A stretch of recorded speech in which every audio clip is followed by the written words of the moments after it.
For my first poem, I'm going to read Popping Frogs in the 50s. And there's a couple of references in here, well, at least one. And so when you grew up in the 50s, you had roller skates, but you used keys for them to tighten them. They were made out of metal. And so there's a reference to that here that, wouldn't be clear to anybody who didn't grow up in this time period. So, Popping Frogs in the 50s. Beside the soldier's home, the knotted rope swing pulled between our legs as our bodies swung and our toes touched the leaves below. This was before the boys opened us, like the names they carved in bark. They gathered frogs from the pond and threw them under cars just to hear them pop. Us girls held each other's hands and tightened our roller skates with keys. On the stoop, our fathers played polka and laughed at the frog crackers as the heat exploded into twilight. The porch light and shirts went on. I saved as many frogs as I could, but most weren't quick enough to hide in the summer grass.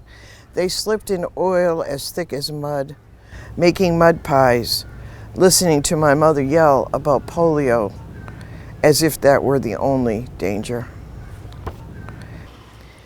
This is a poem. I lived in New Orleans for about 17 years. And this was a poem just pre-Katrina. So it's called A New Orleans Farewell.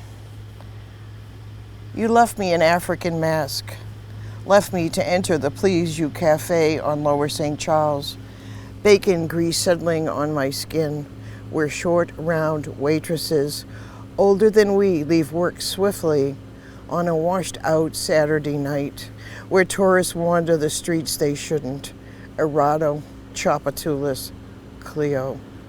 Past Charity Hospital, where a half-broken banana tree slaps at the heat of July, making not a difference to anyone.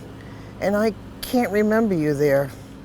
No Mardi Gras beads around your neck, no music to sell, lying in a hallway gurney, stomach so bloated that tears are orphans here, and the stifling air has no arms. So I carry your ashes to the Mississippi River and remember to be an outlaw, to ripple through people's lives with a soft, rebellious wave.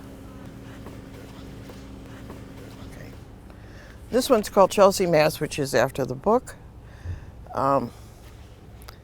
I do have some more light poems, but not many, so I'm just going to go with this one.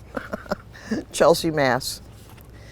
Thin as her February birth, my Aunt Evie swayed with every half-tone, the spontaneous steps of a child living outside Newfoundland, the fishing village of her family's past.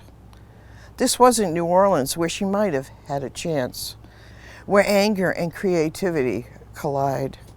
This was Chelsea, a city of bad daughters and warlike sons, where nothing grew but immigrants and hunger.